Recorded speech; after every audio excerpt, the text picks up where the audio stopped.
Hi, so the national park that I did was the Grand Canyon, and the Grand Canyon is located in northern Arizona. It's about 277 miles long, 18 miles wide, 1 mile deep, and it started to form about 270 million years ago. But that was just the from the Colorado River erosion, but the rock started to form about 1.8 billion years ago. It's one of the highest national parks that's visited. The Colorado cuts through the entire Grand Canyon, and it's formed into 4 different sections: the South Rim, Grand Canyon West, Grand Canyon East, and North Rim. And this little creation timeline that shows you the years that it was built. So the rock layers, when they were set in place about a couple million, 270 million years ago.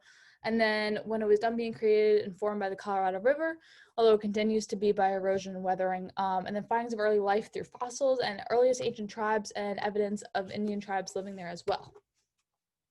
So now we're gonna start with arid land erosion. So arid land erosion is the transportation of sediments, mostly through wind and water in the Grand Canyon. So the water would be the Colorado River that cuts it into channels, and has a wide variety of fossils from the plate tectonics, we'll talk about later. Drainage systems that take place are the spring systems, and then just for distribution of water, and then rock types are metamorphic and sedimentary. And due to the high level plateaus and deep canals, there is a high-level forest and low-level deserts. So plate tectonics, they're formed from transform boundaries, which are pieces of the mantle's crust that were put together, and the metamorphic rock formation is the first layer, and that's where the fossils are that fossils that you wouldn't normally see, such as like tropical forests, fossils in the Grand Canyon. And then there's a sediment buildup due to the plate tectonics. And then the earthquake zone of fault lines are zones from the oceanic crust that were built up. So now we go into the water cycle. Water cycle is mainly run by the Colorado River. There's some runoff from streams and flows, but the Colorado River is the main portion of the water cycle. The transpiration, that is from the cactus and the shrubs, some evaporation through that. And the eutrophication is the excess amount of nutrients in the water that sometimes blocks photosynthesis from happening for the fish. Now, sediments, metamorphic and sedimentary rock. So those are the 2 levels of the Grand Canyon. Types of soil, it's mainly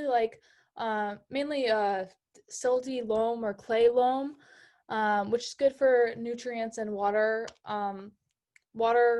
retention. So water density is actually pretty high. It's about 12,000 cubic feet per second. And then the water retention and field capacity is, I think the Grand Canyon has about 1 quadrillion gallons of water retention. So now we're going to go to climate change. So there was a environmental risk assessment run, and the problem was the total amount of greenhouse gases that were being emitted, and greenhouse gases production of CO2. They wanted to limit that because there was an increase of about 11%, 11 Fahrenheit per year that was increasing, and that was affecting their water cycle and vegetation. So some of the strategies they have was to come up with a more environmental friendly area and natural ways of combustion to lower the total amount of greenhouse gases. And they did this over a 1 to 2 year plan, and then they were going to manage it after that. So the biomes that the Grand Canyon is located in is a desert biome due to the high climate temperature and low precipitation. And due to the low precipitation, they have a high flow experiment where there is high water pressure. It leads to upwelling of nutrients because there's low nutrients available due to the low precipitation for the vegetation. Now we're going to go to a keystone species, which is the California condor.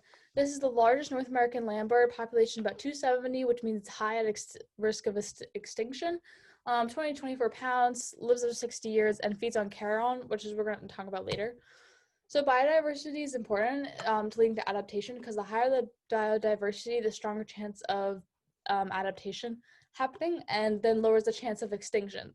Now, the California condor is at high risk for extinction because it has competition with other animals for resources within the Grand Canyon. Now, this is the food web, shows producers, primary consumers, secondary consumers, tertiary consumers. California condors, which are scavengers because they eat the dead animals, but they don't conform them into natural fertilizer. Those are what the worms do, which is why they're decomposers.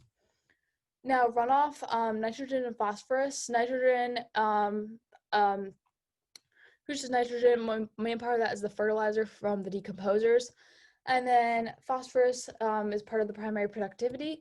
So energy and law of thermodynamics. So the primary producers, which are the worms, primary producers, which are the cactus and the shrubs, they receive 100% of the energy from the sun, and then every consumer after that receives only 10% of that.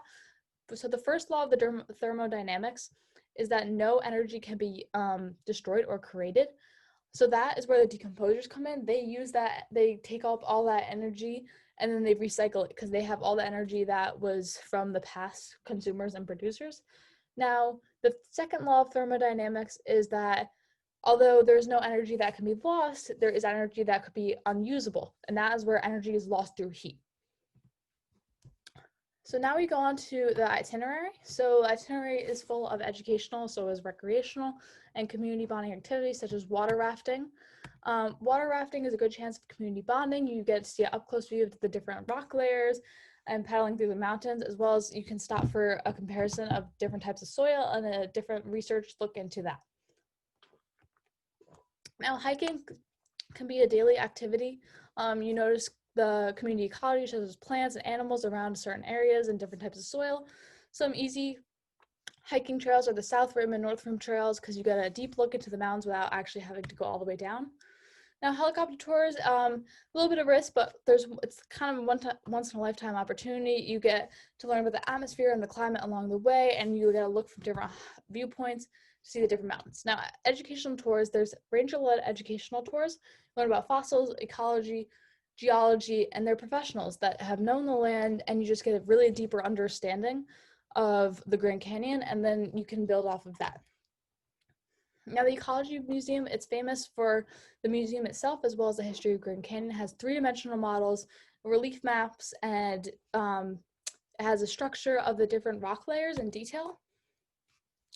Now, the annual star party is, you get a deep appreciation for the atmosphere, as well as through telescopes you see stars, star clusters, different galaxies, and you really just see an overall view of the world, which I think is really cool.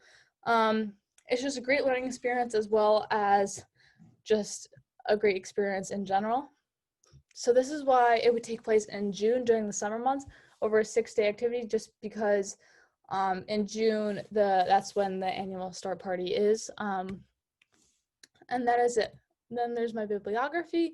And then I included some extra personal visual images taken in 2014.